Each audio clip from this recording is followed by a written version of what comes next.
ప్రియులారా, ఈ పునరుద్ధాన దినమున మనం ధ్యానించే వాక్యాంశం ఏంటంటే the journey of a soul after its physical death. ఒక ఆత్మ చనిపోయిన తర్వాత, శారీరక మరణము అయిన తర్వాత ఆత్మ ప్రయాణం చేసే మార్గం గురించి ధ్యానించుకుందాం. ఆత్మ ప్రయాణం ఒకటి, రక్షింపబడని ఆత్మ ప్రయాణం ఒకటి. రక్షింపబడిన ఆత్మ ప్రయాణం అంటే యేసు ప్రభుని చంపేశారు. సిలువ మీద తన ప్రాణాన్ని ఆయన మన కొరకు ఇచ్చాడు. సిలువ మీద మరణించక ముందే యేసు ప్రభు ఒక మాట చాలా స్పష్టంగా పదే చెప్పాడు. మనుషుల చేత నేను కొట్టబడతాను, సిలువ వేయబడతాను, చంపబడతాను, మరలా 3వ రోజున లేచి మీ మధ్యకి వస్తాను. ప్రపంచమంతా భయపడే చావుని దేవుడు సిలువ మీద చంపి, ప్రపంచమంతా భయపడే మృత్యువుని జయించి ఆయన అమృతుడిగా ముందుగానే లేస్తానని చెప్పాడు. అలాగే లేచాడు. చనిపోయిన తర్వాత ఆయన ఎలాగైతే తిరిగి లేచాడో, ఇది ఎక్స్క్లూజివ్ గా నాకు మాత్రమే కాదు, మీకు కూడా నేను ఈ బ్లెస్సింగ్ ఇస్తాను అన్నాడు. నేను ఎలాగైతే మరణాన్ని జయించి లేచానో, నా సమాధి ఎలాగైతే తెరవబడిందో, మీ సమాధులు కూడా నేను తెరిచే ఒక రోజు రాబోతున్నది అన్నాడు. యేసు ప్రభు మరణించిన తర్వాత ఎక్కడికి వెళ్ళాడు, మరణించిన యేసు ప్రభు ఏం చేశాడు, మరణించిన యేసు ప్రభు యొక్క ఆత్మ ఇప్పుడు ఎక్కడ ఉన్నది, మనము మరణించిన తర్వాత ఎక్కడికి వెళ్తాం, అది ఈ యొక్క రోజు ఇక్కడ ఉన్న వారందరూ తెలుసుకోవాల్సింది. పునర్ ప్లస్ ఉద్ధానము. పునర్ అంటే తిరిగి, ఉద్ధానం అంటే లేచుట.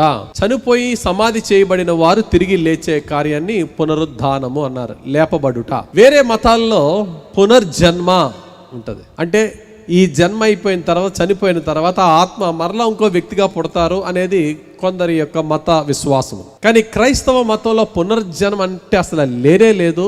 ఓన్లీ పునరుద్ధానం. మనిషికి ఒక జన్మ మాత్రమే. అతడు చనిపోయిన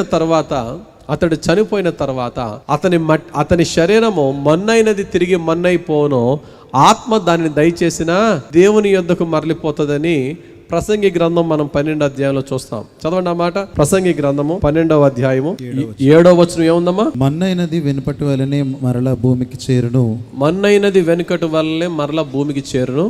ఆత్మ దాన్ని దయచేసిన దేవుని యొద్దకు మరలా పోవును. ఆత్మ దానిని దయచేసిన దేవుని యొద్దకు మరలా పోవును. కాబట్టి మా తాతయ్య గారిని సమాధి చేసామండి, లేక మా తాతయ్య గారిని కాల్చేసామండి ఆయన దేహాన్ని, మా తాతయ్య గారి దేహం లేకపోతే గోదావరిలో సముద్రంలో కొట్టుకుపోయిందండి, ఇవన్నీ ఏదన్నా చెప్పచ్చు. ఒక మనిషి చనిపోయిన తర్వాత సమాధి చేసిన సమాధిలే తెరవబడతానేం లేదు. సమాధిలోకి వెళ్ళిపోయినా, మట్టిలో కలిసిపోయినా, నీళ్ళలో కలిసిపోయినా, లేక గాలిలో విమానంలో వెళ్తున్నప్పుడు విమానం పేలిపోయి గాలిలోనే కలిసిపోయినా, ఈ భూమి మీద ఉన్న ప్రతి మనిషి కూడా మరలా తిరిగి లేపబడతాడు అని దేవుని వాక్యం చెప్తుంది.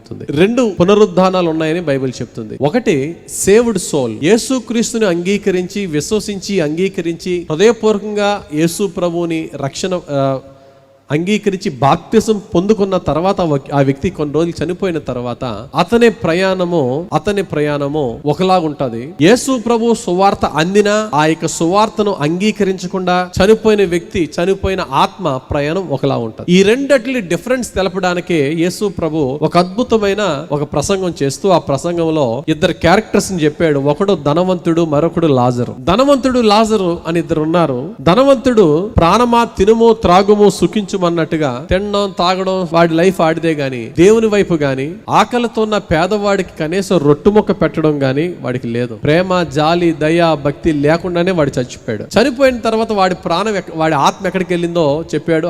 దాని పేరు పాతాళం అన్నాడు. వాడి ఇంటి ముందే ఉన్నాడు ఒక పేదవాడు, అతని పేరు లాజరు అన్నాడు. లాజరు చనిపోయాడు. చనిపోయేటప్పుడు అనారోగ్యంతోనూ రకరకాల బాధలు పడుతూ చనిపోయాడు. కానీ అతడు నీతిమంతుడు, యథార్థవంతుడు. అతడు చనిపోయిన తర్వాత అతని ఆత్మనట దేవదూతలు అబ్రహాము రొమ్మున ఆనుకొనడానికి తీసుకెళ్లిపోయారట. అబ్రహాము రొమ్ము అంటే అబ్రహామ్స్ బోజం, ఆ పరదైసుకి మరొక పేరు. అక్కడికి వెళ్ళిపోయాడట. ఇప్పుడు మనం ధ్యానించే వాక్యం ఏంటంటే, లాజరు ఆత్మ ఎక్కడికి వెళ్ళింది, తర్వాత ఎక్కడికి వెళ్ళబోతుంది, చివరిని ఎక్కడ చేరబోతుంది, ఈ ధనవంతుని ఆత్మ ఎక్కడికి వెళ్ళింది, ఆ ఆత్మ ఎక్కడికి వెళ్తుంది అనేది మనం తెలుసుకోవడానికి the journey of a saved soul ముందు ధ్యానించుకుందాం. తర్వాత the journey of a unsaved soul తర్వాత ధ్యానించుకుందాం. తెలుగులో రక్షింపబడిన ఆత్మ చేసే ప్రయాణం. శారీరక మరణం తర్వాత రక్షింపబడిన ఆత్మ చేసే ప్రయాణం 5 స్టాప్లు ఉంటాయి. 5 స్టాప్లు ఉంటాయి. దీనికి 5 స్టేజెస్, 5 పార్ట్స్ ఉంటుంది. రక్షింపబడని ఆత్మ చేసే ప్రయాణానికి 3 స్టాప్లు ఉంటాయి, 3 స్టేజెస్ ఉంటాయి. ఇప్పుడు రక్షింపబడిన యేసుక్రీస్తు ప్రభుని ఈ భూమి మీద ఉన్నప్పుడు తెలుసుకుని అంగీకరించి రక్షింపబడినప్పుడు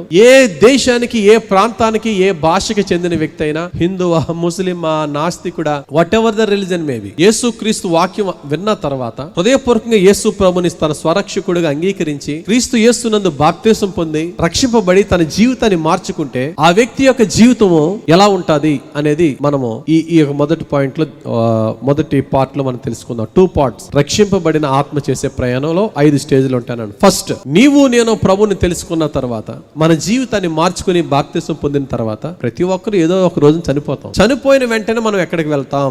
చనిపోయిన వెంటనే లాజరు ఎక్కడికి వెళ్ళాడని ఉంది చూడండి ఒకసారి. లూకాసు వార్త 16:22. ఆ దరిద్రుడు చనిపోయి దేవదూతల చేత, ఆ దరిద్రుడు అంటే పేదవాడైన లాజరు చనిపోయి దేవదూతల చేత అబ్రహాము రొమ్మున ఆనుకొనుటకు కొనిపోబడెను. అబ్రహాము రొమ్ము అంటే ఏంటంటే ఇంగ్లీష్లో అబ్రహామ్స్ బోజం అన్నారు. అంటే అబ్రహాం యొక్క ఛాతి. ఆ అబ్రహాం ఛాతి మీద ఆనుకుంటాడా? దీని అర్థం ఏంటంటే అబ్రహాము ఎక్కడున్నాడో, విశ్వాసులకు తండ్రి అయినటువంటి అబ్రహాం ఎక్కడున్నాడో అతని వైపు, తన వైపు, అబ్రహాం సైడ్, అబ్రహాము ఉన్న చోటికి ఇతడు కూడా వెళ్ళిపోయాడు. అంటే అర్థం ఏంటంటే విశ్వాసులకు తండ్రి అయిన అబ్రహాము నివసించు, విశ్వాసులు పరిశుద్ధులు నివసించే చోటికి ఈ యొక్క దరిద్రుడు, పేదవాడు, నీతిమంతుడైన లాజరు వెళ్ళాడట. ఎవరు తీసుకెళ్లారట? దేవదూతలు.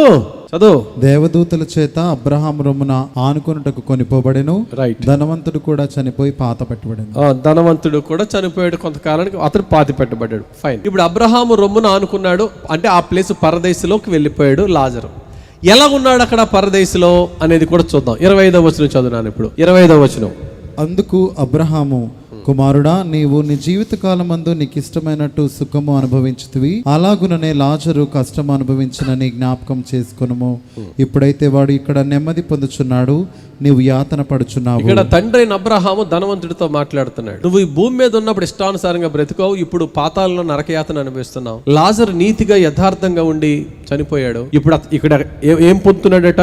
నెమ్మది పొందుచున్నాడు. దేవునికి స్తోత్రం కలుగును గాక. నెమ్మది పొందుచున్నాడు. దాని ఇంగ్లీష్ బైబిల్ అంటాడు హీస్ బీయింగ్ కంఫర్టెడ్. ఒక వ్యక్తికి ఎటువంటి కంఫర్ట్ కావాలో అంత కంఫర్ట్ అక్కడ ఉంటుంది పరదేశంలో. That's the place of rest, that's the place of comfort, that's the place of solace. ఆ ప్లేస్ లో అలిసిపోయిన ప్రాణాలు, అనారోగ్యంతోనో, అవమానాలతోనో, హింసలతోనో దేవుని కొరకు నిలబడి ప్రాణం పెట్టిన ప్రాణము అక్కడికి వెళ్ళిన వెంటనే ఒక అద్భుతమైన కంఫర్ట్, ఒక అద్భుతమైన ఆదరణ. యేసు ప్రభు సిలువ మీద వేలాడుతున్న 2 దొంగల్లో ఒక దొంగ ఏమన్నాడండి? అయ్యా, నువ్వు నీ రాజ్యంలో నన్ను జ్ఞాపకం చేసుకోవంటే యేసు ప్రభు ఇచ్చిన ఆన్సర్ ఏంటి? నేడే నువ్వు నాతో కూడా పరదైసులో ఉందవు. లూకాసు 23:43 ఉంటది. సిలువ మీద నరక యాతన అనుభవించిన వెంటనే వీరు ఒక చోటికి వెళ్ళారు. ఆ చోటే ద ప్లేస్ ఆఫ్ కంఫర్ట్. ఆ ప్లేసే అబ్రహాము రొమ్ము, ఆ ప్లేసే పరదైసు. ఆ పరదైసులో చేరారు. ఆ పరదైసు గురించి ప్రకటన గ్రంథంలో అంటాడో జీవ వృక్ష ఫలం ఉండే చోటు అది. ప్రకటన గ్రంథం 2వ అధ్యాయం 7వ వచనంలో జయించువాడు పరదైసునందున్న జీవ వృక్ష ఫలమును భుజింపనిత్తును అన్నాడు. ఆ పరదేశంలో దేవుని బిడ్డలు కొంతకాలం రెస్ట్ తీసుకుంటారు. దట్స్ ద ఫస్ట్ స్టేజ్ అనమాట. మన ప్రయాణం చచ్చిపోయిన వెంటనే ఇక్కడ ఇప్పుడు మా డాడీ, మా మమ్మీ, లేకపోతే మా తాతయ్య, మా వాళ్ళు, మా బ్రదర్, సిస్టర్ ఎవరు చనిపోతే ఆ వ్యక్తి యేసు ప్రభు నమ్ముకుని ఆత్మీయంగా ఉన్న వ్యక్తి చనిపోతే ఎక్కడున్నాడండి అతను? చనిపోయిన మన ప్రియులు సమాధుల్లో ఉన్నారంటే అంతకన్నా దౌర్భాగ్యం ఇంకోట్లేదు. ఆ చెత్త సమాధుల్లో మన ప్రియులు ఎందుకుంటారు? చక్కటే పరదేశంలో విశ్రమిస్తారు వాళ్ళు. దేవునికి స్తోత్రం కలుగును గాక. They are being comforted there. అక్కడ వారు ఆనందిస్తారు. ఇంకా ఏం చేస్తారు తెలుసా? అక్కడ పరదేశంలో అందరూ కూడా చక్కటి ప్రార్థనలు జరుగుతాయండి, వర్షిప్ జరుగుతుంది పరదేశంలో. అక్కడ అందరూ కూడా పరదేశంలో ప్రార్థనలు చేస్తారని మనకి యేసు ప్రభు 5వ ముద్ర విప్పినప్పుడు నాదా సత్య స్వరూపి ఎందాక ఈ లోకమును చదువున్నమాట. ప్రకటన గ్రంథం 6వ అధ్యాయం 9వ వచనం చదువునా? 9-10. ఆయన 5వ ముద్రను విప్పినప్పుడు దేవుని వాక్యము నిమిత్తమును తాము ఇచ్చిన సాక్ష్యము నిమిత్తమును వధింపబడిన వారి ఆత్మలను బలిపీఠము క్రింద చూచితిని. వారు, నాదా సత్యస్వరూపి, పరిశుద్ధుడా, ఎందాక తీర్పు తీర్చకయు మా రక్తము నిమిత్తము భూనివాసులకు ప్రతిదండన చేయకయు ఉందని బిగ్గరగా కేకలు వేసిరి. రైట్. అక్కడ పరదేశంలో పరిశుద్ధుల ఆత్మలు దేవునికి ప్రార్థన చేస్తున్నాం అనమాట. ఈ లోకం ఎప్పుడు తీర్పు తీర్చబడుతుంది అని వారు ఎదురు చూస్తున్నారు. అక్కడ కష్టం ఉండదు, బాధ ఉండదు, అన్ని సుఖాలు, శాంతి, సమాధానము, అక్కడికి వెళ్ళిన వెంటనే మనం ఎవరిని కలుసుకుంటాం? అబ్రహాం గారిని కలుసుకుంటాం, దావీదు గారిని కలుసుకుంటాం. అయ్య బాబు దావీదు గారు మీరండి, మీ గురించి ఎన్నిసార్లు చెప్పుకున్నామండి అంటాం. తోమా గారిని కలుసుకుంటాం, అయ్యగారు మీ వాళ్ళేనండి బాబు మాకు రక్షణ వచ్చింది అంటాం. మన ప్రియులందరినీ కలుసుకుంటాం. అందుకనే దావీదు భక్తుడు ఒక చక్కటి మాట అంటాడు. తన చిన్న కుమారుడు చనిపోయాడు, అప్పుడే పుట్టిన కుమారుడు చనిపోయాడు. చనిపోయినప్పుడు ఆ బిడ్డ సిక్ అయినప్పుడు దొల్లి ఏడ్చి ప్రార్థన చేశాడు. చనిపోయాడు అన్న వెంటనే బాబోయ్ చనిపోయాడన్న వార్త రాజుగారికి చెప్తే ఏం చేసేసుకుంటాడు, కంగారు పడ్డాడు. వాళ్ళందరూ గుసగుసలాడితే దావీదుకి అర్థమైపోయింది ఏంటి చనిపోయాడు అని. అవునయ్య గారు. వెంటనే చక్క స్నానం చేశాడు, భోజనం పెట్టని తింటాను అన్నాడు. ఇదేటే బాబు, అనారోగ్యంతో ఉన్నప్పుడు దొల్లి ఏడ్చో భోజనం చేయకుండా చనిపోయాడు అంటే నువ్వు స్నానం చేసి భోజనం తింటున్నావు ఏంటి అన్నాడు. అప్పుడు అంటాడు, అతడు నా యుద్ధకు రాడు, నేను అతని యుద్ధకు వెళ్తాను. అదండి క్రైస్తవులకు ఉన్న విశ్వాసం. I'm going to meet my dear son. చదవనమాట 2 సమూయేలు గ్రంథం 12:23. ఇప్పుడు చనిపోయిన గనుక నేను ఎందుకు ఉపవాసం ఉండవలను? ఇంకెందుకు ఉపవాసం ఉండాలా? వారిని తిరిగి రప్పించగలనా? నేను వాని యొద్దకు పోదును గాని వాడు నా యొద్దకు మరలా రాడని వారితో చెప్పాను. అది తిరిగి రప్పించగలనంటే అర్థం ఏంటి తెలుసా? ఇక పునర్జన్మ లేదు, ఒకటే జన్మ. పునరుజ్జన్మ లేదు, ఇంకో జన్మలో మా వాడు వస్తాడనే ఛాన్స్ లేదు బైబిల్ ప్రకారంగా. కానీ నేను దేవునిలో ఉంటే నా చంటి బిడ్డ, ఏ పాపం పుణ్యం ఎరగని చంటి బిడ్డ దేవుని పరదేశంలో ఉంటాడు. నేను కూడా నా ప్రభుని నమ్ముకుంటే, నా ప్రభుని యథార్థంగా వెంబడిస్తే నా చంటి బిడ్డ దగ్గరికి నేను వెళ్ళి నేను కలుసుకోబోతున్నానని విశ్వాసం ఆయనకు ఉంది. దేవునికి స్తోత్రం కలుగును గాక. కాబట్టి మొట్టమొదటి స్టాప్ ఏంటండి? చనిపోయిన పరిశుద్ధుల ఆత్మల యొక్క మొట్టమొదటి స్టాప్ ఎక్కడండి? పరదైసు.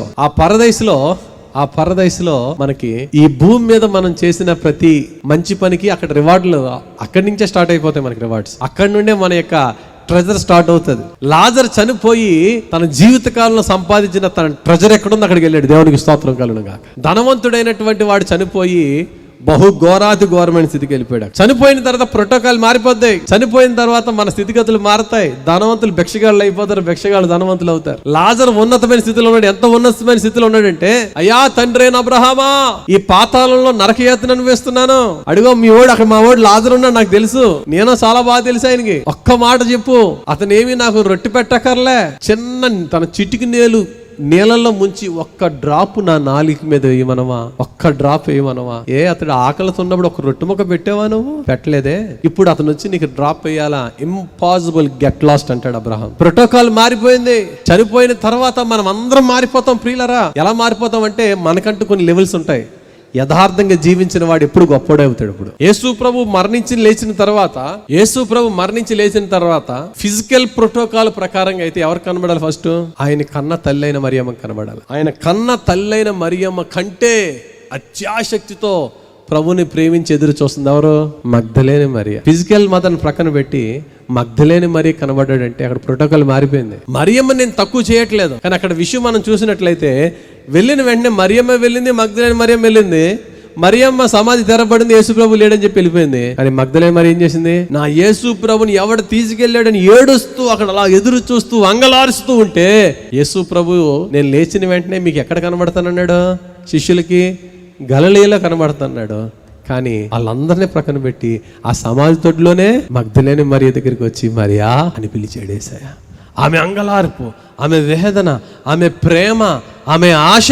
సర్లే నా తల్లికి తర్వాత కనబడతానులే, నా కొరకు తప్పించిపోతుంది మగ్దలేని మరియ అని చెప్పి అమ్మా అని పిలిచినప్పుడు బోధకుడా, ప్రోటోకాల్ మారిపోద్ది. ప్రియమైన దేవుని బిడ్డలారా, ఈరోజు దేవుడు నీతో నాతో చెప్తున్న మాట అదే. నువ్వు ఎంతగా ఆసక్తిగా దేవుణ్ణి వెంబడిస్తే, నువ్వు చనిపోయిన మరుక్షణంలో నీ ఆత్మ యొక్క గౌరవం, నీ ఆత్మ యొక్క ఘనత, నీ ఆత్మ యొక్క విలువ అంత హెచ్చుగా ఉంటుంది.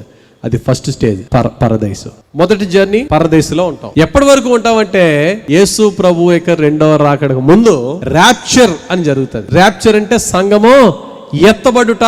యేసు ప్రభు మధ్యాకాశంలోనికి వచ్చినప్పుడు, అత్యున్నతమైన ఆకాశంలో ఉన్న యేసు ప్రభు ఈ భూమి మీదకి వచ్చే ముందు మధ్యాకాశంకి వచ్చేటప్పుడు పరిశుద్ధుల ఆత్మలన్నీ కూడా పైకెత్తబడతాయి. పరదైసులో ఉన్న మన ఆత్మలు యేసు ప్రభుని ఎదుర్కొని వెళ్ళడానికి సమాధిలో మట్టిలో కలిసిపోయిన మన శరీరంలోనికి వెళ్తాయి. మన శరీరములు, మన మట్టిలో కలిసిపోయిన శరీరములు, మన సమాధులు తెరవబడినప్పుడు ఆ యొక్క సమాధుల్లో నుంచి మన శరీరం బయటకు వస్తుంది. శరీరమే బయటకు వస్తుంది, కానీ ఆత్మ ఎక్కడ ఉంది? పరదైసులో ఉంది. ఆ పరదైసులో ఉన్న ఆత్మ శరీరంలోనికి ప్రవేశించి ఈ శరీరము మహిమ దేహముగా మారి తెల్లటి వస్త్రాలు ఇవ్వబడి అందరము కూడా ఆకాశములో యేసు ప్రభుని కలుసుకోవడానికి వెళ్ళబోతున్నాం. అది సెకండ్ స్టెప్. చదువుదాం ఆ మాట. తెస్సలోని సంఘానికి రాసిన మొదటి పత్రిక 4వ అధ్యాయము 13వ వచనం చదవండి అమ్మా, 13వ వచనం నుండి చదువుకుంటూ వెళ్ళండి. సహోదరులారా, నిరీక్షల లేని ఇతరుల వలె మీరు దుఃఖపడకుండా నిమిత్తము నిద్రించుచున్న వారిని గూర్చి లేచినని మనము నమ్మిన ఎడల అదే ప్రకారము యేసునందు నిద్రించిన వారిని దేవుడు ఆయనతో కూడా వెంట పెట్టుకుని వచ్చును. మేము ప్రభు మాటను బట్టి మీతో చెప్పినదేమనగా, ప్రభు రాకడ వరకు సజీవులమై నిలిచియుండు మనము నిద్రించిన వారి కంటే ముందుగా ఆయన సన్నిధి చేరము. ఆర్భాటముతోనూ ప్రధాన దూత శబ్దముతోనూ దేవుని బూరతోనూ పరలోకము నుండి ప్రభువు దిగివచ్చును. క్రీస్తు నందుండి మృతులైన వారు మొదట లేతురు. క్రీస్తు నందుండి మృతులైన వారు మొదట లేతురు. ఆ మీదట సజీవులమై నిలిచియుండు మనము వారితో. మొదట లేతురు అంటే ఎక్కడి నుంచి లేకడం అండి? ఇది ఆల్రెడీ చనిపోయిన వారు సజీవులుగా ఉన్న, ఇప్పుడు మనకంటే ముందు చనిపోయిన పరిశుద్ధుల ఆత్మలో మనకంటే ముందు లెగుస్తారు. ఆ తర్వాత ఆ మీదట సజీవులమై నిలిచియుండు మనము వారితో కూడా ఏకముగా ప్రభువును ఎదుర్కొనుటకు ఆకాశ మండలమునకు మేఘముల మీద కొనిపోబడదుము. ఎక్కడ ఎదుర్కొంటామంట ప్రభుని? ఆకాశ మండలంలో. రైట్. కాగా మనము సదాకాలము ప్రభుతో కూడా ఉందుము. కాబట్టి మీరు ఈ మాటల చేత ఒకరినొకడు ఆదరించుకొనుడి. చనిపోయిన తర్వాత ఏమవుతుందో మీకు తెలియకుండా నాకు ఇష్టం లేదు కనుక ఇది చెప్తున్నాను. సత్యాన్ని మీరు రివీల్ చేస్తాను, నేర్చుకోండి అంటున్నాడు పౌలు భక్తుడు. చనిపోయిన తర్వాత యేసు ప్రభు ఎలాగైతే మరణాన్ని గెలిచి లేచాడో, యేసు ప్రభు సమాధి ఎలా ఖాళీ అయిందో, ఒక రోజు రాబోతుంది యేసు ప్రభు ఆకాశంలో మనం ఎదుర్కోబోతున్నాం. ఆయన మధ్యాకాశంకు ఆకాశంకి వచ్చినప్పుడు చనిపోయిన మన సమాధులు దేవుడు తెరవబోతున్నాడు. చదవండి ఆ మాట కూడా. యెహెజ్కేలు గ్రంథం 37వ అధ్యాయం 12వ వచనం చదవండి. కాబట్టి ప్రవచనమెత్తి వారితో ఇట్లనము. ప్రవచనం అంటే ఇది దేవుడు జరగబోయే కార్యాన్ని ప్రవచనమెత్తి వారితో ఇట్లనము. ప్రభువు యెహోవా సెలవిచ్చినదేమనగా, నా ప్రజలారా, మీరున్న సమాధులను నేను తెరచెదను. ఏం తెరుస్తాడు చెప్పండి అమ్మా? సమాధులు తెరిచెదను. పునరుద్ధాన పండగకు మన వాళ్ళు పేరు మార్చేశారు. ఏం పండగ?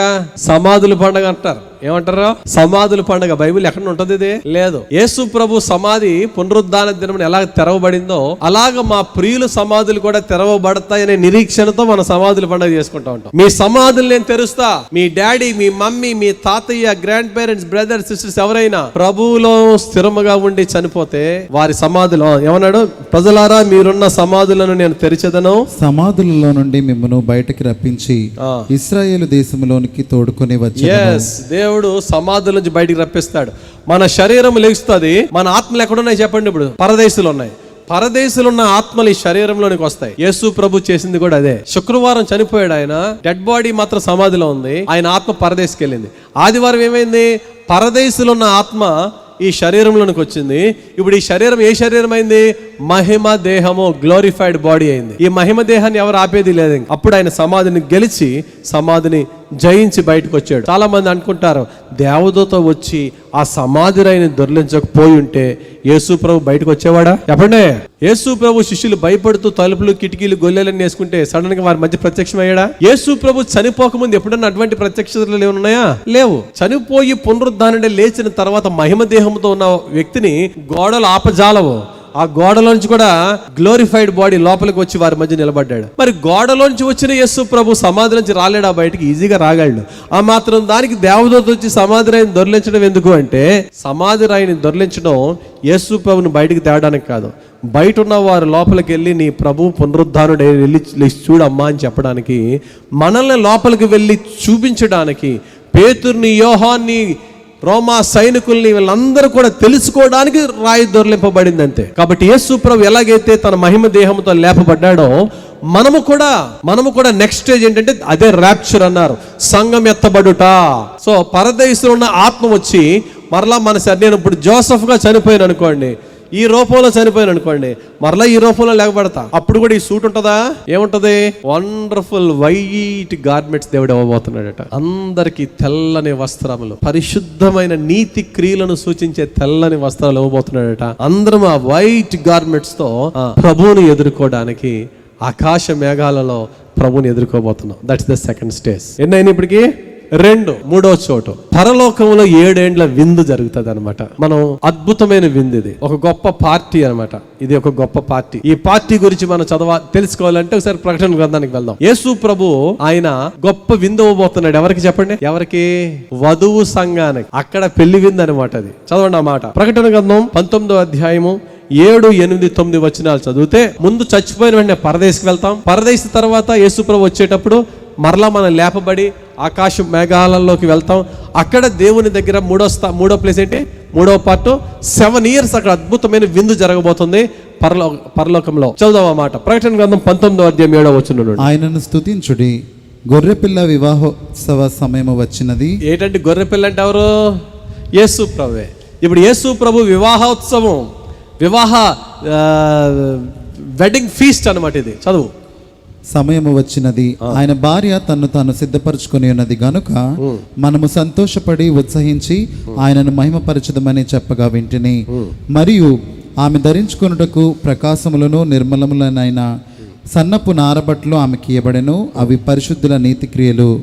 ఏం బట్టలండి? సన్నపు నార బట్టలు, అంటే వైట్ లెనిన్ గార్మెంట్స్. మనందరికి ఇందాక చెప్పాను కదా, అందరికి ఒకటే వస్త్రం, తెల్లటి నార వస్త్రం ఇవ్వబడుతుంది. నెక్స్ట్, మరియు అతడు నాతో ఇలాగు చెప్పెను, గొర్రెపిల్ల పెండ్లి విందుకు పిలువబడిన వారు ధన్యులని వ్రాయము. మరియు ఈ మాటలు దేవుని యథార్థమైన మాటలని నాతో చెప్పెను. రైట్. ఇక్కడ ఇది మనకు అర్థం అవ్వాలంటే అండి, ఇశ్రాయేలీలు వాళ్ళ యొక్క వివాహంలో జరిగే కార్యాన్ని మనం అర్థం చేసుకోవాలి. వివాహం అసలు ఎలా జరుగుతుంది? 3 భాగాలు. మనకులాగా అక్కడ కూడా 3 భాగాలు. మొట్టమొదటిది ఏంటంటే, పెండ్లి కుమారుడు పెండ్లి కుమార్తెను బెట్రోతల్ అంటారు. బెట్రోతల్, ప్రదానం చేసుకోవడం. సాధారణంగా మనకి ఇక్కడ ప్రధానం ఎలా ఉంటే రేపు పెళ్లి ప్రధానం ఉంటుంది, అలా కాదు. ఇక్కడ మనకి ఎంగేజ్మెంట్ అంటారు చూసారా, అది బెట్రోతల్ అంటే. ఏం జరుగుతుందట ఈ బెట్రోతల్లో? మనకి ఎలాగంటే, అమ్మాయి అబ్బాయికి ఎంత ఇస్తుందండి కట్నం? అమ్మాయికి ఏమైనా ఉన్నాయండి ఆస్తులు? అబ్బాయికి ఏం తెస్తారండి? బంగారం ఎన్ని కాసులు తెస్తారండి? ఇలా. కానీ ఆ రోజుల్లో అక్కడ ఎలాగ తెలుసా, అబ్బాయే అమ్మాయికి కావాలి. బెట్రోతల్లో జరిగేది ఏంటంటే, మాకు మీ అమ్మాయి కావాలి, మీ అమ్మాయిని పెళ్లి చేసుకుందాం అనుకుంటున్నాను, మీ అమ్మాయిని మీరు నాకు ఇచ్చేస్తున్నందుకు తల్లిదండ్రులకి నేను ఏమి ఇమ్మంటారు అని వరుడే వధువుకోవాల. అది బెట్రోతల్ ఫస్ట్.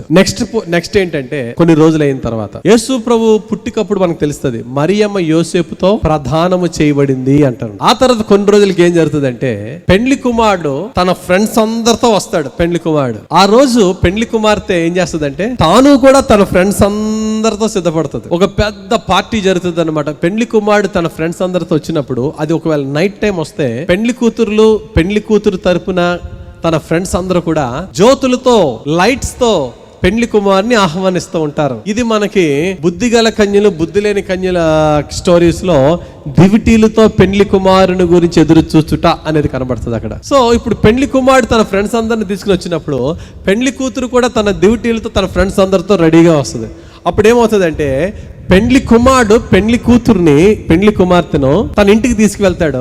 ఆ ఇంటికి తీసుకెళ్లే ఈ దారిలో వారితో పాటు అందరూ కూడా జాయిన్ అవుతారు అనమాట. తీసుకెళ్లి తన యొక్క పెండ్లి కుమారుని ఇంటి దగ్గర దింపుతారు పెండ్లి కుమార్తెని. ఇది సెకండ్ పార్ట్. ఇక థర్డ్ పార్ట్ ఏంటంటే వెడ్డింగ్ ఫీస్ట్. అర్థమైంది? అర్థం అవ్వలేదా? యేసు ప్రభు రాకడ కూడా అలాగే. యేసు ప్రభు మొదటి రాకడలో జరిగింది ఏంటంటే, బెట్రోతల్ అయింది, ప్రధానం అయింది యేసు ప్రభుకి, సంఘానికి. యేసు ప్రభు మరి బెట్రోతలకి, వధువుకి ఏమి ఇచ్చాడు గిఫ్ట్?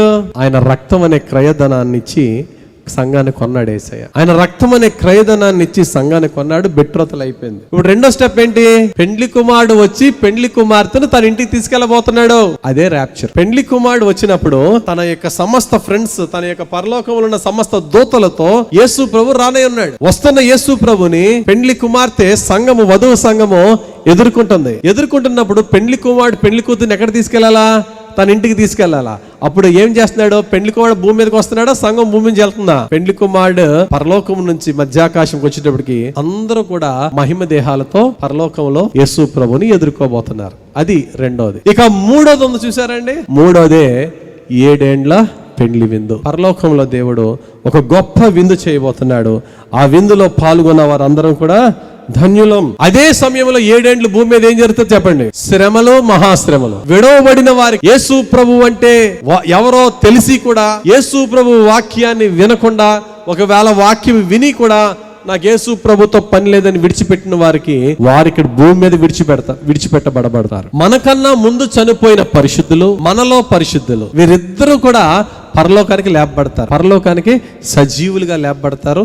7 సంవత్సరాల పరలోకంలో గొప్ప విందు, ఆకాశంలో గొప్ప, మధ్య ఆకాశంలో గొప్ప విందు జరగబోతుంది. Third stage. మొట్టమొదటిది పరదైసు, రెండోది ర్యాప్చర్, సంఘం ఎత్తబడుట, మూడోది 7 సంవత్సరాల పరలోకంలో శ్రేష్టమైన విందు. ఇక నాలుగోది ఇక్కడ మనం చూడాలి. ఇది అసలైంది. నాలుగోది ఏంటంటే, జీసస్ సెకండ్ కమింగ్. యేసు ప్రభు ఈ భూమి మీదకి మనందరితో పాటు ఈ భూమి మీదకి రాబోతున్నాడు. దాన్నే 1000 సంవత్సరాల పరిపాలన, మిలీనియం అన్న. మిలీనియం, ఈ మిలీనియం లో మనమందరము మహిమ దేహాలతో యేసుక్రీస్తు ప్రభుతో పాటు ఈ భూమి మీదకి రాబోతున్నాం. ఈ భూమి మీదకి వచ్చినప్పుడు మన లైఫ్ ఎలా ఉంటది? ఈ భూమి మీదకి వచ్చినప్పుడు మన లైఫ్ ఎలా ఉంటది? పేతురు అడుగుతున్నాడు యేసు ప్రభుని, ప్రభువా నీ కొరకు మేము అన్ని విడిచిపెట్టేసి వచ్చేసాం కదా, మేము ఏం పొందుకోబోతున్నాం దీనికి? పేతురు తన వాళ్ళు వదిలేశాడు, తన చేపలు వదిలేసుకున్నాడు, తన పడవను వదిలేసుకున్నాడు, వాళ్ళ తల్లిదండ్రులు అందరినీ వదిలేసుకుని యేసు ప్రభుని వెంబడించాడు. ప్రభువా మేము సమస్తాన్ని విడిచిపెట్టి నిన్ను వెంబడిస్తున్నాం కదా, మేము ఏం పొందుకోబోతున్నాం అని యేసు ప్రభుని అడిగాడు పేతురు. ఇక్కడ ఉన్న వారు కూడా చాలా మంది యేసు ప్రభుని వెంబడించడానికి బహుశా వాళ్ళ తల్లిదండ్రుల్ని, వారి తోబుట్టుల్ని వదులుకుని రావాల్సిన పరిస్థితి కొందరికి ఏర్పడొచ్చు. మీలో కొందరు యేసు ప్రభుని నమ్ముకున్నందుకు, మీలో కొందరు యేసు ప్రభు నమ్ముకున్నందుకు మీ సొంత రిలేటివ్స్ కి మీరు దూరం అయిపోయి ఉండొచ్చు. కానీ దేవుడు ఇస్తున్న వాగ్దానం ఏంటో తెలుసా? నా నిమిత్తము మీరు ఈ భూమి మీద బ్రతికినప్పుడు ఏమి విడిచిపెట్టుకున్నా 100 రెట్లు దాన్ని అనుభవించే స్థితిని నేను నీకు ఇస్తానంటున్నాడు. ఎక్కడ ఇస్తానంటున్నాడు దేవుడు?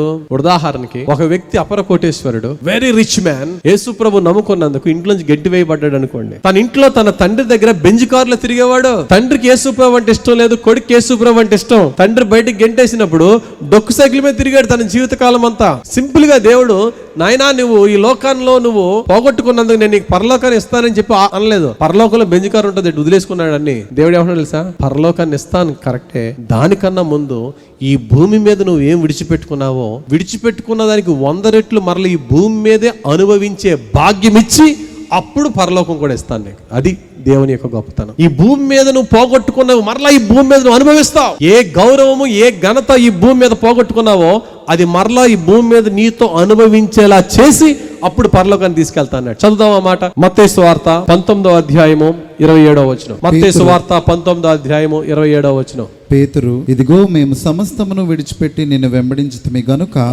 మాకేమి దొరుకునని ఆయనను అడుగగా యేసు వారితో ఇట్లా, నేను ప్రపంచ పునర్జననమందు, అది ప్రపంచ పునర్జననమందు మనుష్య కుమారుడు తన మహిమ గల సింహాసనము మీద ఆసీనుడై ఉండునప్పుడు నన్ను వెంబడించిన మీరును 12 సింహాసనముల మీద ఆసీనులై ఇశ్రాయేలు 12 గోత్రముల వారికి తీర్పు తీర్చుదురు.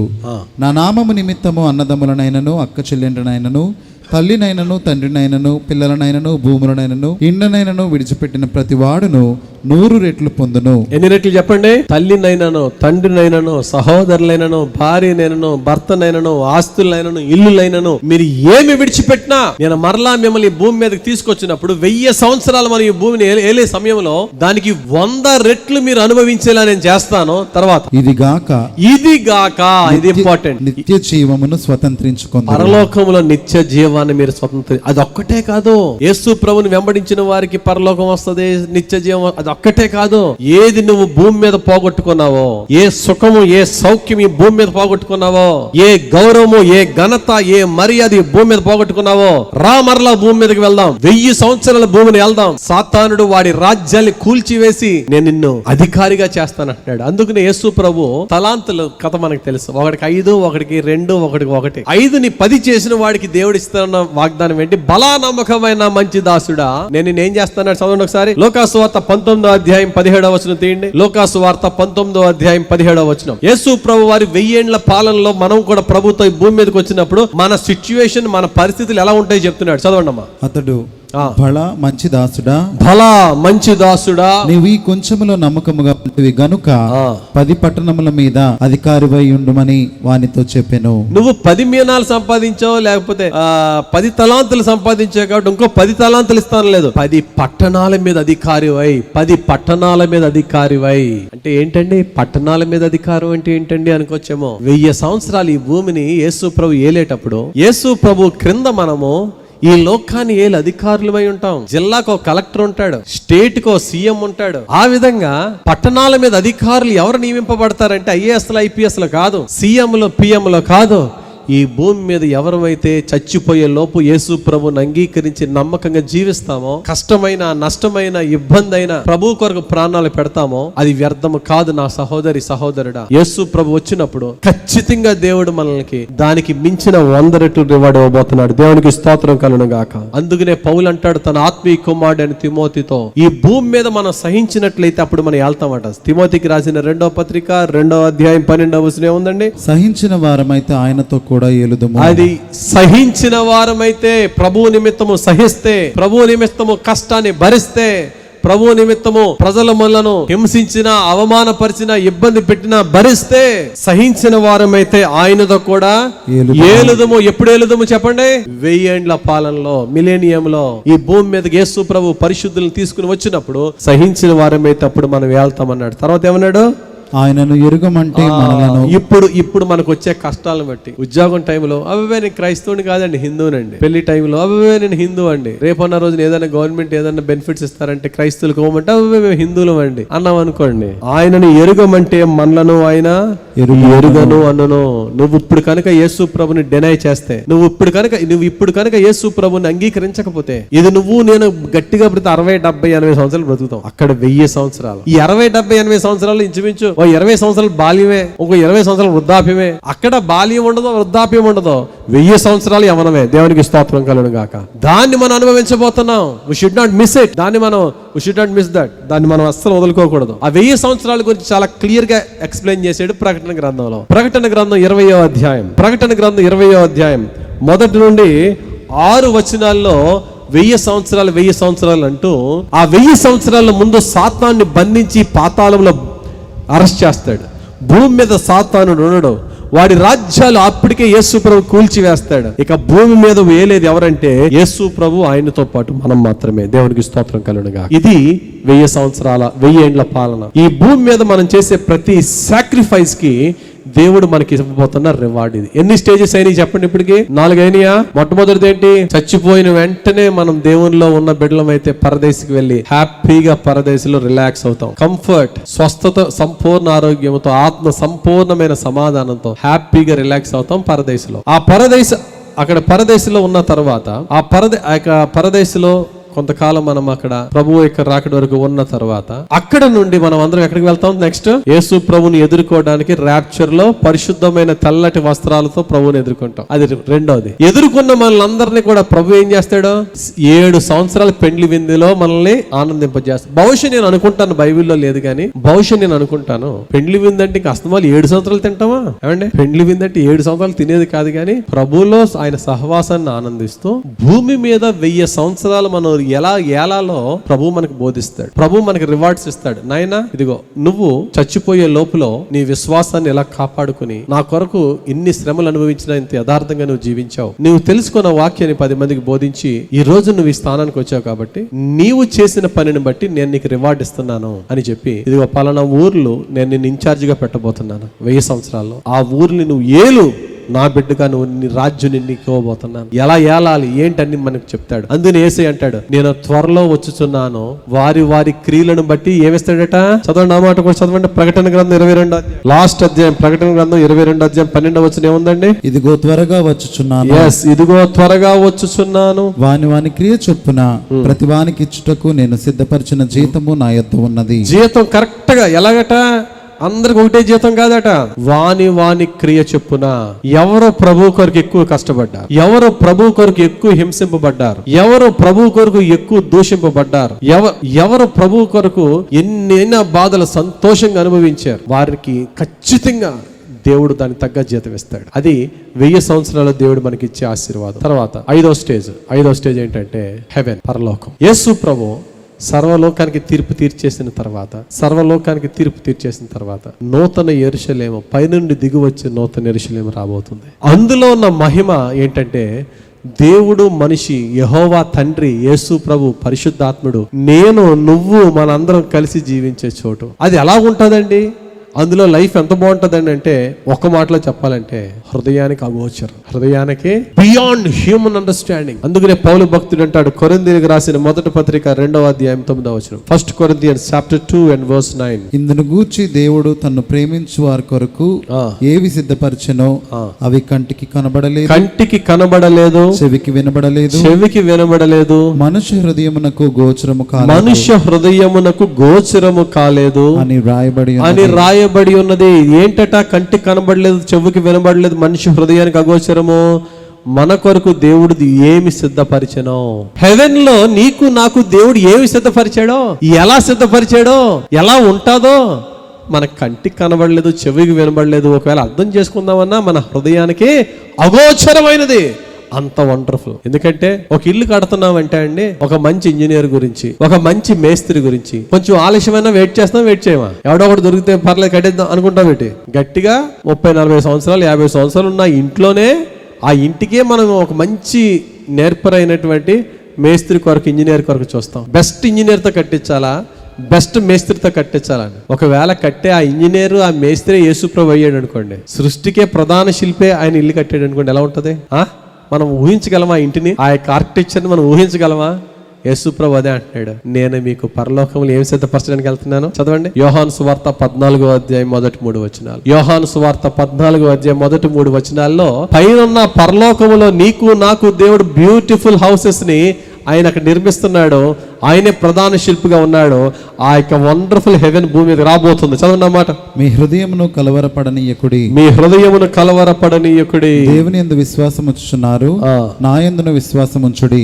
నా తండ్రి ఇంట అనేక నివాసములు కలవు, లేని ఎడల మీతో చెప్పుదును, మీకు స్థలము సిద్ధపరచ వెళ్ళుచున్నాను. మీకు స్థలము సిద్ధపరచ వెళ్ళుచున్నాను. నేను వెళ్ళి మీకు స్థలము సిద్ధపరచని ఎడల నేనుండు స్థలములో మీరును ఉండులాగున మరలా వచ్చి నా యొద్ద నుండుటకు మిమ్మను తీసుకొని పోదును. ఎక్కడుండుటకు చెప్పండి? నా యొద్ద. నేను మీ యొద్ద, మీరు నా యొద్ద, మనందరం కలిసి పక్క ఇళ్ళల్లో ఉందాం. మన నైబర్ ఎవరు అవుతారు చెప్పండి? నైబర్ ఎవరవుతారు? యేసు ప్రభు. ఈ మాట వింటేనే మనకి ఎలాగుంటే, యేసు ప్రభు డైరెక్ట్ గా మాట్లాడేస్తున్నాడు ఎలాగని శిష్యులతో. ఇంక తట్టుకోలేకపోయారు జబదేవ్ కుమారులు ఇంక తట్టుకోలేకపోయారు. ప్రభువా, జబదేవ్ కుమారులు తల్లి, జబదేవ్ కుమారులు, ప్రభువా. ఒకవేళ అదే కరెక్టే, నువ్వు చెప్పావంటే అది కరెక్టే, పక్క సీట్లు మాత్రం మాకు రిజర్వ్ చేసే ప్రభువా. ఇమ్మీడియట్ నెక్స్ట్ అంటే అందరమే అనుకో, కానీ ఇమ్మీడియట్ నెక్స్ట్. యేసు ప్రభు అన్నాడు, తండ్రి ఎవరికి ఇవ్వాలో వాళ్ళకేస్తాడులే అన్నాడు. అంతే ఒక మాటలు. దేవుడు అంటున్నాడు, మనందరికి అట్టి భాగ్యం ఇస్తానంటున్నాడు. మీతో నేను, నాతో మీరు ఉండే నిత్య జీవము, నిత్య రాజ్యం. దాని గురించి ప్రకటన గ్రంథం 21వ అధ్యాయంలో బ్రహ్మాండంగా వివరించాడు. 21వ అధ్యాయం మొదటి నుండి 21వ అధ్యాయం మొదటి నుండి 5 వచనాలు మీరు చదువుకోవచ్చు. తర్వాత ఇంటికి వెళ్ళిన తర్వాత 22వ అధ్యాయంలో కూడా ఈ దీనికి వివరణ మనకి మొదటి నుండి 5 వచనాలు మనం ఇక్కడ చదువుకోవచ్చు. అక్కడ ఎలా ఉంటది? సూర్యుడు ఉండడు, చంద్రుడు ఉండడు, దేవుని మందిరం ఉండదు, సముద్రం ఉండదు, అంతా యేసు ప్రభువే. సూర్యుడు చంద్రుడు అంతా గొర్రెపిల్ల. యేసుక్రీస్తు ప్రభు యొక్క ముఖకాంతే సర్వలోకాన్ని నింపుతుంది. ఆలయం ఉండదు, ప్రభువే మన మధ్య నుండి ఇంకా ఆలయంతో పని ఏంటి? దేవారా ఇంకా ఏదన్నా వివరిద్దామన్నా సరే మాటలు రావు ఆ హెవెన్ వివరించడానికి. కంటికి కనబడదు, చెవికి వినబడదు, హృదయానికి అగోచరం. అంత గొప్ప నిత్య జీవానికి మనము దేవుడు ఆయన యేసుక్రీస్తు కృపలో మనలను పరమ తండ్రి వారసులు చేస్తున్నాడు. ఆమేన్, ఆమేన్. దేవునికి స్తోత్రం. ఎన్ని స్టేజ్లు అయినాయి? 5 అందరికి అర్థమైందా? సెకండ్ పార్ట్, యేసు ప్రభు అంటే నాకు వద్దు, ప్రభు వాక్యం విన్నా నాకు దాంతో సంబంధం లేదు, ప్రభు వద్దు అనుకునే వాని జీవితం ఎలా ఉంటుంది? వాళ్ళకి మూడే స్టేజెస్. అది కూడా ధనవంతుడు లాజరు కథలో చెప్తాడు. లాజరు చనిపోయి పరదేశికి వెళ్ళాడు, అతడు దీవింపబడ్డాడు. కానీ ధనవంతుడైనటువంటి వాడు తిని తాగి ఇష్టం వచ్చినట్టు జీవించి అతడు చనిపోయాడు. అతనికి రాయల్ సమాధి ఉంటది. ఈ భూమి మీద పాలరాయి సమాధులు, గ్రానైట్ సమాధులు, రాయల్ సమాధులు ఉంటాయి. కానీ అతని ఆత్మ వెళ్లే ప్రయాణం ఎక్కడట? పాతాళము. చదవండి అన్నమాట. లోకాసు వార్త 16వ అధ్యాయం 22, 23, 24. లోకాసు వార్త 16వ అధ్యాయం 22, 23, 24. ఆ దరిద్రుడు చనిపోయి దేవదూతల చేత అబ్రహాము రొమ్మున ఆనుకొనుటకు కొనిపోబడెను. ధనవంతుడు కూడా చనిపోయి పాతి పెట్టబడెను. అప్పుడు అతడు పాతాళములో బాధపడుచు కన్నులెత్తి దూరము నుండి అబ్రహామును అతని రొమ్మున ఆనుకుని ఉన్న లాజరును చూచి, తండ్రివైన అబ్రహామా, నా యందు కనికరపడి తన వ్రేలి కొనను నీళ్ళలో నుంచి నా నాలుకను చలాచుటకు లాజరును పంపుము, నేను అగ్ని జ్వాలలో యాతన పడుచున్నానని కేకలు వేసి చూడండి. అగ్ని జ్వాలలో ఏముంటది అక్కడ? అగ్ని జ్వాలలు, యాతన, బాధ, చచ్చిపోయిన మరుక్షణమే ఆడిక్కడ సెంట్రలైజ్డ్ ఏసీలో ఉండొచ్చు, అక్కడ అగ్ని జ్వాలలు. జాగ్రత్త. యేసుక్రీస్తు ప్రభువుని నమ్ముకున్న వారికి, యేసు ప్రభు సువార్త వచ్చినా సరే దాన్ని అంగీకరించిన వారికి ఎంత డిఫరెన్స్ ఉంటుందో చూడండి. ఈ మాటలు ఏదో ఎవరినో నేను భయపడ్డానుకో లేకపోతే సంతోషపరచడానికో నా పని కాదు. ఉన్నది ఉన్నట్టు సత్యం చెప్పడం అంతే. క్రైస్తవులను బాప్తిసం పొంది కూడా ప్రభువుకి అంగీకారంగా లేకపోతే ఎవడన్నా నరకానికి పోవాల్సిందే. యేసు ప్రభుని అంగీకరించి మన జీవితాన్ని మార్చుకుని నీతిగా బ్రతికి ఎదటి వాడిని ప్రేమించి కనికరము కలిగి దీనంగా ప్రభు దగ్గరికి వచ్చి మన జీవితాన్ని చివరి శ్వాస వరకు ఇలా కొనసాగిస్తేనే దేవుడు మనకిచ్చే 5 స్టేజెస్ తో ఉన్న ఉన్నతమైన నిత్య జీవం. లేదంటావా, నా పాపము నాది, నా ఇష్టం అంటావా, చనిపోయిన తర్వాత ఇమ్మీడియట్ గా చాలా మంది అనుకుంటారు, ఈ భూమి మీద నా లైఫ్ ఏం బాగాలేదు, ఈ బాధను భరించలేకపోతున్నాను, సూసైడ్ చేసుకుని చచ్చిపోదాం. చచ్చిపోయిన తర్వాత ఉంటుంది నెక్స్ట్ మినిట్ లో ఎక్కడ వెళ్తాడు వెళ్ళి, పాతాళానికి వెళ్ళినప్పుడు అయ్య బాబోయ్ భూమి మీద ఉన్న కష్టాలు 100 రెట్లు బెటర్ ఇక్కడికంటే, ఎందుకు వచ్చాను రా బాబు ఇక్కడికని అప్పుడు ఏడుస్తాడు. ఇక్కడ భూమి మీద యేసు ప్రభువుని నమ్ముకుంటే ఉద్యోగం రాదా, యేసు ప్రభువుని నమ్ముకుంటే గవర్నమెంట్ రాయితీలు ఇవ్వరా అని చెప్పి యేసు ప్రభువుని విడిచిపెట్టాను. కానీ విడిచిపెట్టి ఇక్కడికి వచ్చిన తర్వాత ఎంత ఘోరమైన నరకం అని అక్కడ రియలైజ్ అవుతాడు. ఈ ధనవంతుడు రియలైజ్ అయ్యాడు, ఏమైనా లాభం ఉందా, తండ్రి అయిన అబ్రహామా ఒక్క ఛాన్స్ ఇవ్వంటే నో వే, ఛాన్స్ లేదు. కాబట్టి ఫస్ట్ ప్లేస్ ఏంటంటే చనిపోయిన వ్యక్తి పాతాళము. పాతాళాన్ని ఇంగ్లీష్ లో 2 మాటలు ఉపయోగించారు, షియోల్ అని ఒక మాట, హేడెస్ అని ఒక మాట. షియోల్ అనేది హెబ్రీ భాషలో, హేడెస్ అనేది గ్రీక్ భాషలో. సో పాతాళంకి వెళ్ళిపోద్ది, అది ఫస్ట్ స్టేజ్. ఎంతవరకు ఉంటాడు అక్కడ, యేసు ప్రభు వారు 2వ రాకడలో వచ్చి ఈ లోకాన్ని తీర్పు తీర్చేంత వరకు. అంటే ఎప్పుడన్నా 1000 ఏండ్ల పరిపాలన కూడా అయిపోవాలా. యేసు ప్రభు 2వ రాకడకు ముందు పరిశుద్ధులు ర్యాప్చర్ జరుగుతుంది, పరలోకంలో 7 ఏండ్ల విందు జరుగుతుంది, భూమి మీద తర్వాత 1000 సంవత్సరాల పాలన జరుగుతుంది. ఈ పీరియడ్ అంతా అయిపోయేంత వరకు వీళ్ళు ఎక్కడ ఉంటారు, పాతాళములో మాడుతూనే ఉంటారు. ఊహించగలమా అంటే అది, ఆ బాధను అసలు ఊహించగలమా? పాతాళములు అగ్ని జ్వాలలు మాడుతూ ఉంటారు. ఇంకా శాశ్వత నరకం కాదు అది, ఇంకా అంతకన్నా నెక్స్ట్ ఇంకా ఉంటుంది నరకం. యేసు ప్రభుతో మనం ఈ లోకానికి వచ్చి 1000 సంవత్సరాలు ఈ లోకాన్ని ఏలిన తర్వాత అప్పుడు 2వ పునరుద్ధానం ఉంటుంది. ఆ 2వ పునరుద్ధానం గురించి చెప్తాడు యోహాను సువార్తలు యేసయ్య. యోహాను సువార్త 5వ అధ్యాయము 28, 29 వచనాలు మనం చూసినట్లయితే, దీనికి ఆశ్చర్యపడకుడి, ఒక కాలము వచ్చుచున్నది, ఒక కాలము వచ్చుచున్నది, ఆ కాలమున సమాధులలో నున్న వారందరూ ఆయన శబ్దము విని మేలు చేసిన వారు జీవ పునరుత్థానమునకును కీడు చేసిన వారు తీర్పు పునరుత్థానమునకును బయటికి వచ్చేదరు. ప్రతి సమాధి బయటకు వస్తుంది. లేదండి మా ఊళ్ళని కాల్ చేశారండి, కాల్ చేసిన బూడిద మట్టిలోనే కలిసిపోద్ది, అది బయటకు వస్తుంది. ప్రతి సమాధి తెరవబడుతుంది, ప్రతి డెడ్ బాడీ కూడా శరీరం మరల పొందుకుంటది. అయితే టైమింగ్ వేరు. పరిశుద్ధులు ముందు లేపబడతారు, 7 ఏండ్ల విందు జరుగుతుంది, 1000 ఏండ్లు భూమిని వెళ్తారు. ఆ తర్వాత పాపులు దేవుని కాదని యేసు ప్రభుని తృణీకరించిన వారిని ఆ తర్వాత దేవుడు లేపుతాడట. అప్పుడు వారు లేపబడతారు. లేపబడినప్పుడు ఏం జరుగుతుంది, దీని గురించే భక్తుడైనటువంటి దానియేలు కూడా ప్రవచిస్తాడు. దానియేలు గ్రంథము 12వ అధ్యాయం 2వ వచనం మనం చూసినట్లయితే, మరియు సమాధులలో నిద్రించు అనేకులు మేలుకొనెదరు, కొందరు నిత్య జీవము అనుభవించుటకును, కొందరు నింద పాలగుటకును, నిత్యముగా హేయులగుటకును మేలుకొందరు. ఇక్కడ నిత్యము అనే మాట రెగ్యులర్ యూజ్ చేస్తారు చూసారా, అంటే ఎటర్నల్, ఫర్ ఎవర్. చాలా మందికి డౌట్, సమాధులు తెరవబడితే అంటున్నారు కదండి. లాడిన్ అనేవాడిని ఎక్కడ పెట్టారండి?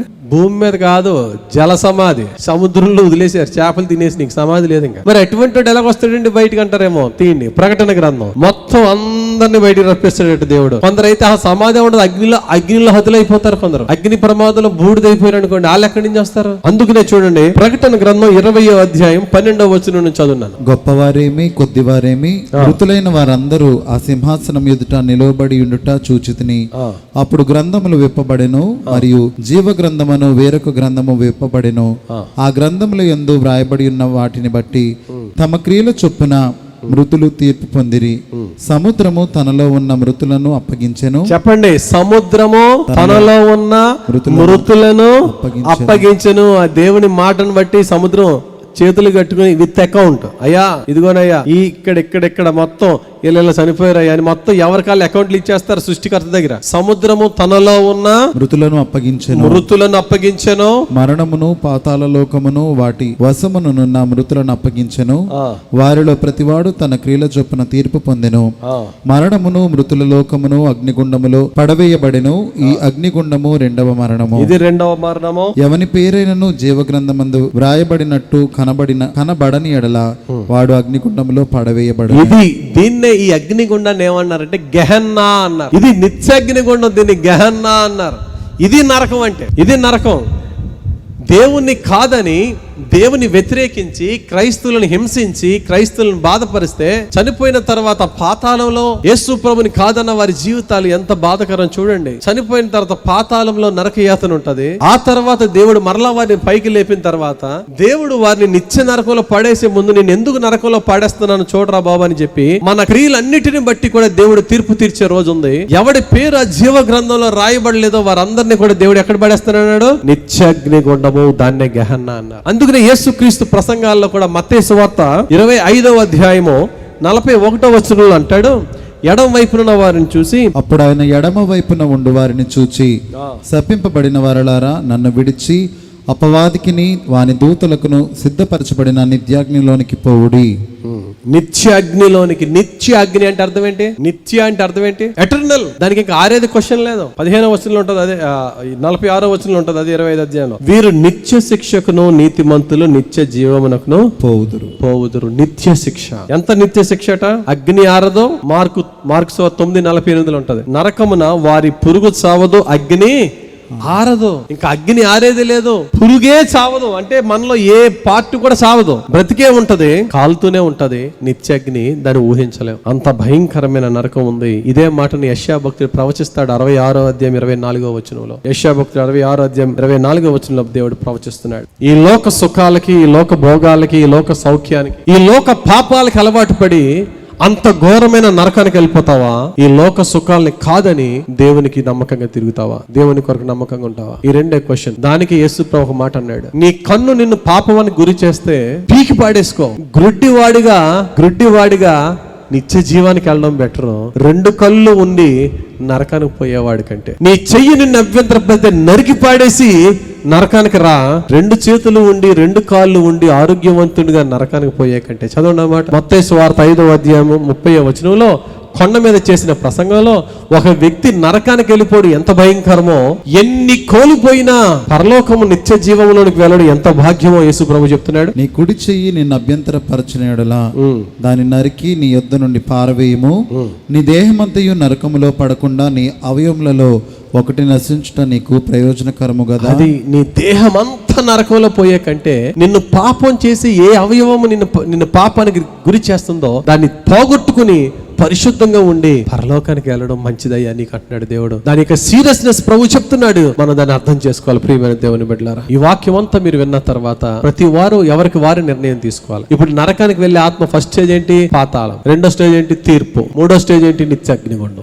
3వది ఏంటి? అగ్ని ఆరదు, పురుగు చావదు, నిత్య అగ్నిగుండం. దేవుని భక్తులకి ఇచ్చే 5 స్టేజ్లు చెప్పండి. చనిపోయిన వెంటనే పరదైసు, విశ్రమించే చోటు. ర్యాప్చర్, సంఘం ఎత్తబడే సమయం. 7 ఏండ్ల విందు, ప్రభువులో ఆనందించి 7 ఏండ్ల విందు. 1000 ఏండ్ల పాలన ఈ భూమి మీద. 1000 సంవత్సరాలు ఈ లోకాన్ని వెళ్తాం. ఎవరు ఇప్పుడు సాక్రిఫైస్ చేస్తాం అంతా 100 రెట్లు మనం పొందేసుకుంటాం దేవుని ద్వారా. అండ్ ఫైనల్లీ నిత్య జీవం పరలోక నూతన యెరూషలేములో. ఇంత గొప్ప భాగ్యాన్ని దేవుడు ఆయన భక్తులకి వాగ్దానం చేశాడు. వాగ్దానం చేసి నోటి మాటతో చెప్పడమే కాదు, కళ్ళెదురుగా చచ్చిపోయి లేచి, నాయనా ఎంత వాస్తవమో మరణము తర్వాత జీవం ఉన్నదనడానికి ఎంత వాస్తవం, మీ కళ్ళెదురుగుండా చచ్చిపోయాను, మీ కళ్ళెదురుగుండా చెప్పినట్టు 3వ దినాన్ని లేచాను, కావాలంటే నన్ను తాకండి, నన్ను తెలుసుకోండి. ఇంత తెలిసిన తర్వాత ప్రియమైన దేవుని బిడ్డలారా, నరకానికి వెళ్ళడానికి ఎందుకయ్యా మనం రిస్క్ తీసుకోవాలా? సిగరెట్ నన్ను నరకానికి తీసుకెళ్తుంటే, దేహమని దేవాలయాన్ని పాడు చేసే సిగరెట్ అయితే, త్రాగుబోతులు పరలోకానికి వెళ్ళడానికి క్లియర్ గా చెప్పి నరకానికి తీసుకెళ్తుందంటే, వ్యభిచారపు సంబంధం నన్ను నరకానికి తీసుకెళ్తుంది అంటే ఎందుకు రిస్క్? ఏ అవయవము నిన్ను అపవిత్రపరుస్తుందో దాన్ని నరికి పాడేసన్న పరలోకానికి వెళ్ళమని దేవుడు చెప్తుంటే, ఇంకా సీరియస్నెస్ తెలియకపోతే ఎలాగా? మన జీవితాన్ని మార్చుకుందాం, మన బ్రతుకుని మార్చుకుందాం, ప్రభు కొరకు యథార్థంగా జీవిద్దాం, పరిశుద్ధంగా బ్రతుకుదాం. చచ్చిపోయిన తర్వాత నిజమైన జీవం ఉందని పునరుద్ధాన దినమున యేసు ప్రభు ప్రాక్టికల్ గా మనకి బోధించిన బోధ మన హృదయంలోనికి తీసుకుని మన జీవితాన్ని మార్చుకుని రక్షింపబడదాం. ఈ సత్యాన్ని అనేకులకు చాటి చెప్దాం, అనేకులను ప్రభువులో నడిపిద్దాం. యేసు ప్రభు జీవ పునరుద్ధానానికి లేచిన వారిలో ఆయన ప్రథమ ఫలము. ఆయన వెంబడించిన మనము అదే జీవ పునరుద్ధానానికి లేపబడి పరదైసును, ర్యాప్చర్ను, 7 ఏండ్ల విందును, 1000 ఏండ్ల పాలనను, నిత్య జీవాన్ని యేసయ్యతో కలిసి జీవించే నిత్య జీవాన్ని పొందుకునే భాగ్యము త్రియేక దేవుడు మనందరికీ యేసయ్య కృపలో ప్రసాదించును గాక.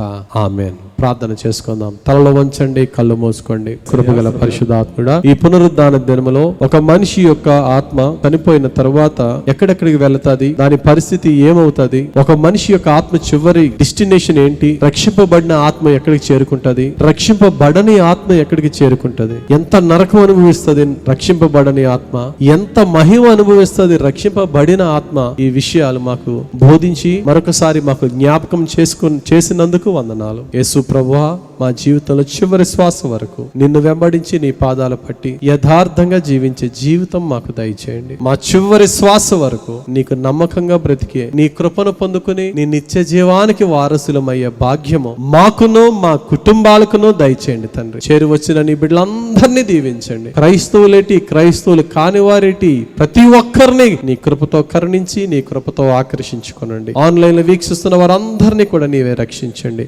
బాప్తిస్మానికి వెనుకడుగు వేయకుండా వెంటనే బాప్తిస్మం తీసుకుని జీవించినంత కాలం నీ కొరకు జీవించి మరణం వచ్చిన తర్వాత ఏమీ భయపడకుండా సంతోషంగా మరణించి నీవు మాకు వాగ్దానం చేసిన నీ గొప్ప ఆశీర్వాదాలు, నీ పరదైసు, నీ ర్యాప్చర్, నీ 7 ఏండ్ల విందు, నీ 1000 ఏండ్ల పాలన, నీ నిత్య జీవం పొందుకునే భాగ్యం మా అందరికీ దయచేయమని జీవము గల దేవుడైన యేసు క్రీస్తు వారి పరిశుద్ధ నామములో ప్రార్థించి వేడుకొనుచున్నాం మా పరమ తండ్రి. ఆమేన్.